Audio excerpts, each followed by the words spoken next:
नमस्कार, प्रणाम, हर हर महादेव, जय शिव काशी। मैं ज्योतिष आचार्य तमन्ना कुमारी, तांत्रिक शादिका। आज हम आपको पूजा की सामग्री दिखाएंगे और देख सकते हैं ये है लकड़ी आम की, जो लगभग 6 किलो है। और ये है साकला और ये अलग अलग सामग्री है। ये है सूखा नारियल, ये है सूखा नारियल, ये है बड़ा वाला नारियल, ये है चुंदरी, अगरबत्ती, दिया। दिया बहुत सारे फूट भी गए हैं और बहुत सारा मुझे फेंकना पड़ गया। उसके बाद इसमें है मखाना, उसके बाद घी, टर्मरिक, आप फिर देख सकते हैं मौली, बताशा, लकड़ी,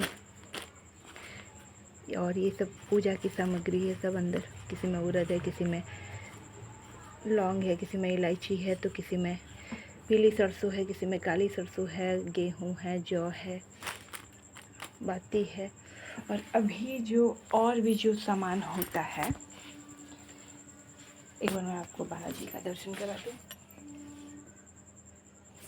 और जो सामग्री होता है पूजा का, वो तंत्र के अलग अलग होते हैं, जिसमें शराब होता है, नॉनवेज होता है, देसी अंडा होता है, और कपाल होता है, कपूर होता है, बहुत तरीके का चीज़ होता है। जो वीडियो में हम आपको दिखा नहीं सकते हैं, वो सिर्फ शमशान में जो पूजा करता है सिर्फ वो देख सकता है, और जिसका पूजा होता है वो देख सकता है, उसके सिवा और कोई नहीं देख सकता। तो वो सब वीडियो तो मैं आपको दिखा नहीं सकती हूँ, लेकिन नॉर्मल पूजा का मैं आपको वीडियो दिखा सकती हूँ, जो मैं आपको दिखाती हूँ हमेशा।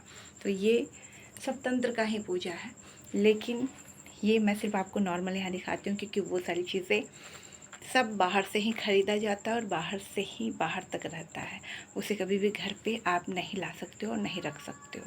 तो इस तरीके की चीज़ें होती है, तब जाकर किसी का 40 साल का, 50 साल का, 80 साल का, कितना भी पुराना तंत्र हो, तब जाकर कहीं ख़त्म होता है।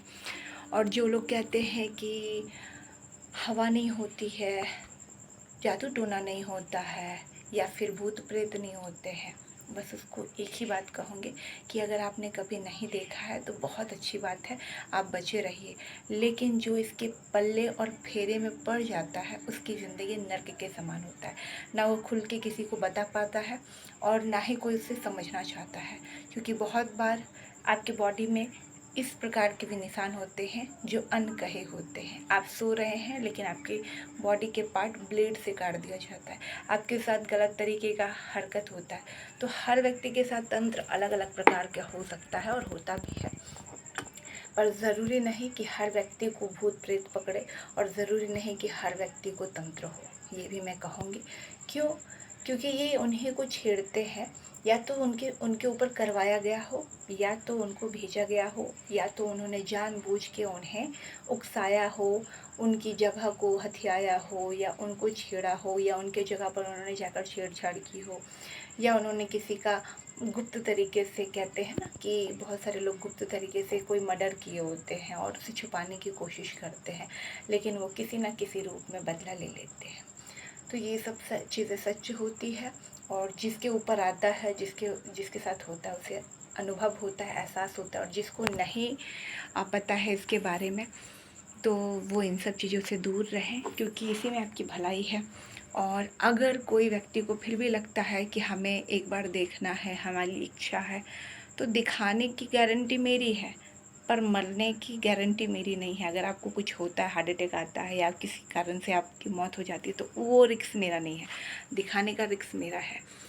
आप मेरे साथ शमशान चलो, आपको जिस प्रकार की शक्ति को देखना है, अनुभव करना है, देख सकते हो। लेकिन इसकी गारंटी मेरी नहीं होती है कि अगर आपको कुछ होता है, इसकी एग्रीमेंट पहले ही हो जाता है, क्योंकि बहुत सारे हार्ट के कमज़ोर व्यक्ति होते हैं, पहले तो हाँ हाँ बोल देते हैं, और जाने के बाद उनकी इतनी हालत ख़राब हो जाता है, क्योंकि वो सब दूसरी दुनिया की चीज़ें होती हैं।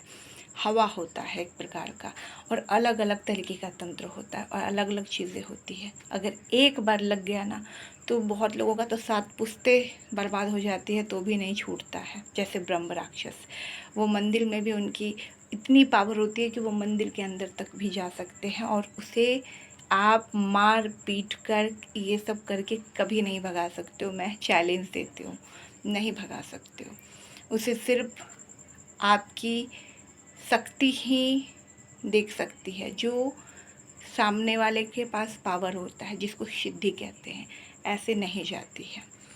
दूसरा और भी तरीके का होता है, जैसे मसानी क्रिया, मेलरी क्रिया, उसके बाद अलग अलग तरीके का जादू टोना, बूडो क्रिया। ठीक है, तंत्र में बहुत क्रियाएं होती है। कामाख्या का होता है, वैष्णो देवी का होता है। इसीलिए अगर व्यक्ति कोई आपका दुश्मन है और वो आपको प्रसाद ला कर देता है, ये वैष्णो देवी का है, ये कामाख्या का है, गलती से भी ना खाए, नहीं तो एक बार कर दिया गया ना तो यहाँ वहाँ भटकते रहेंगे। और आजकल के तांत्रिक भी ओरिजिनल नहीं है, ये भी बता दूँ कि सिर्फ तांत्रिक लोग भी गुमराह करते हैं। सब लोग गारंटी नहीं लेता है और सब लोग आपको ठीक नहीं कर सकता। उसके पीछे का कारण इतना समझिए कि जो व्यक्ति सिद्धि लिया होगा सिर्फ वही आपको ठीक कर सकता है। जो व्यक्ति सिद्धि नहीं लिया है वो आपको कभी जीवन में ठीक ही नहीं कर सकता है। इसीलिए मेरे पास जितने भी लोग आते हैं वो कहते हैं कि हम तो बहुत जगह ताबीज़ लिए, अब तक मेरे पास 40 ताबीज़ है, 35 है, 32 है, 38 है, मेरा कोई काम नहीं कर रहा। आप गलत जगह गए हो, काम नहीं करेगा। जब किसी सिद्धि लिए हुए व्यक्ति के पास से आप ताबीज़ बनवाओगे तो आपको एक बार में रिज़ल्ट मिलेगा। दुनिया में फिर कहीं भटकने की ज़रूरत नहीं, जाने की ज़रूरत नहीं। अगर आपको नहीं विश्वास है तो मेरे यूट्यूब पे बहुत सारे लोग जुड़े हैं जो ताबीज़ लिए हैं, और व्हाट्सएप पर भी हैं, फेसबुक पर भी हैं। आप उनसे एक बार पूछ सकते हैं जाकर कि ताबीज़ लेने के बाद क्या क्या बदलाव जीवन में हुआ और कैसे वो ठीक हो गया, और दोबारा उनको कहीं भटकने की ज़रूरत नहीं पड़े। तो बस इतना ही कि सही जगह पर जाएंगे तो इलाज होगा, गलत जगह पर जाएंगे तो इलाज कभी नहीं होगा। और भी मेरे जैसे बहुत सारे लोग हैं जो सिद्धि लिए हुए हैं, अगर आप वहाँ भी जाएंगे तो भी ठीक हो जाएंगे। मैं बस इतना ही कहती हूँ, बिना सिद्धि लिए हुए व्यक्ति के पास जाएंगे वहाँ काम नहीं होगा। जो व्यक्ति सिद्धि लिया होगा, जैसे हम लोग लिए हैं, तो आप आओगे तो आपका काम हो जाएगा। तो ऐसे ही एक ही ज्ञान देना चाहूँगी कि जो सिद्धियाँ नहीं लिए हैं उसके पास भटकने से कोई फ़ायदा नहीं है। उसमें आपकी एनर्जी वेस्ट हो रही है, पैसा वेस्ट हो रहा है, पावर वेस्ट हो रहा है, धन वेस्ट हो रहा है, संप्रदाय, समय, सब कुछ।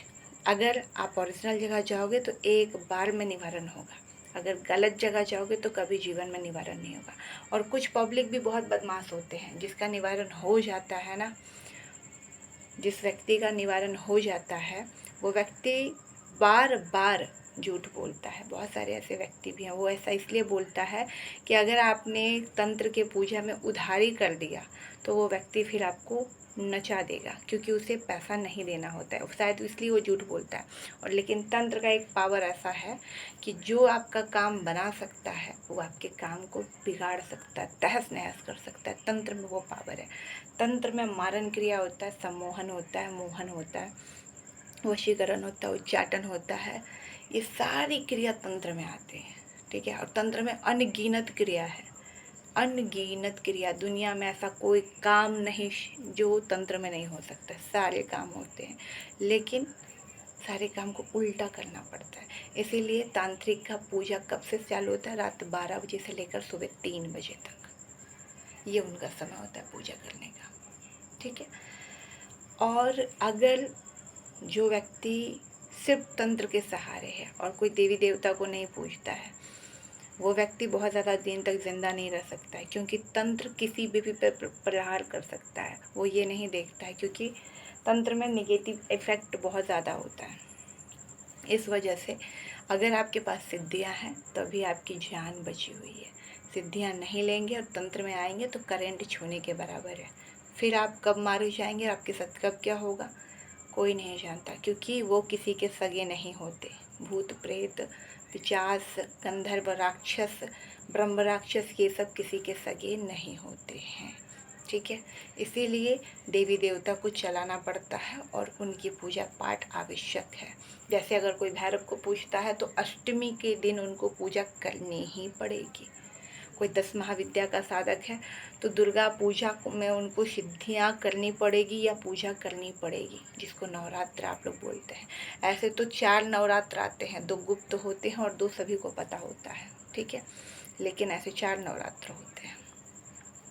तो जिनको नॉलेज नहीं है तंत्र के बारे में या फिर सीखना चाहते हैं, जानना चाहते हैं, वो लोग कांटेक्ट करके सीख सकते हैं, जान सकते हैं। सबके अलग अलग चार्जेस लगते हैं। और जिनको पता है सब चीज़ों के बारे में तो बहुत ही अच्छी बात है। आप देखते होंगे कि जिसके पास सिद्धियां हैं उसके पास जाने मात्र से, अपनी प्रॉब्लम बताने मात्र से, और अगर उसका मन आ गया आपके ऊपर कि उसको ठीक करना है, तो उसके छूने मात्र से आपका कल्याण हो जाता है।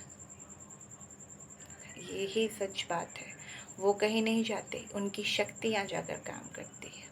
जैसे 10 महाविद्या को कोई पूज रहा है तो 10 महाविद्या जाकर करेंगे, कोई बालाजी को पूज रहा है तो बालाजी जाकर करते हैं।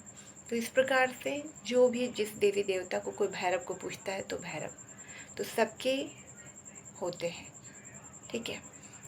कोई माँ काली को पूजता है तो माँ काली, कोई योगिनी को पूजता है तो योगिनी जाकर उनका कार्य कर कर आती है। क्योंकि उनका काम होता है कि जो भी परेशान व्यक्ति उस व्यक्ति तक अपनी प्रॉब्लम लेकर पहुंचेगा, उसके ज़िंदगी से परेशानी ख़त्म होगी। लेकिन तब जब वो साधक चाहता होगा तब। अगर वो नहीं चाहता है ठीक करना, नहीं चाहता है आपके काम पर ध्यान देना, तो आपको कोई ठीक नहीं कर सकता। बहुत बार औघड़ और अघोरे की क्रिया ऐसी होती है कि अच्छे अच्छे तांत्रिक भी नहीं ठीक कर पाते हैं। उसके पीछे भी कारण होता है कि वो व्यक्ति बहुत या तो बुरा था, या उसने पास्ट में बहुत बुरा किया था, इस वजह से उन्होंने गुस्सा में किया है, या बहुत बार उन्हें बहुत अच्छी रकम मिलती है ये चीज़ करने के लिए, ठीक है। तब वो ऐसा क्रिया को लागू करते हैं कि अच्छे अच्छे तांत्रिक भी ना कर पाएँ और उनकी मौत हो जाए गुप्त तरीके से। आपने देखा होगा मारन क्रिया में क्या होता है, बहुत सारे लोग इच्छुक होते हैं जानने के लिए। तो मारन क्रिया एक ऐसी क्रिया है कि आप चलते फिरते अच्छे हो और अचानक से आपकी मौत हो गई, उसको कहते हैं मारन क्रिया।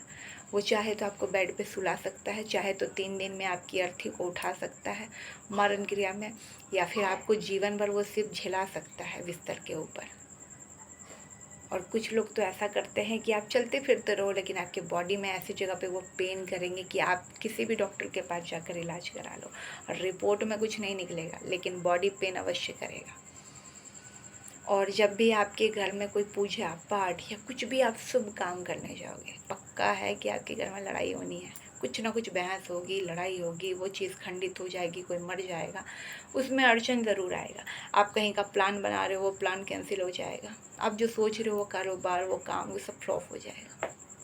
तंत्र में अलक्ष्मी, लक्ष्मी ये सबको भी बांधा जाता है, जिससे कि उसके घर की बरकत रुक जाए, घर का कारोबार, बरकत, ये सारी चीज़ें रुक जाए उनके घर की, ऐसा भी होता है।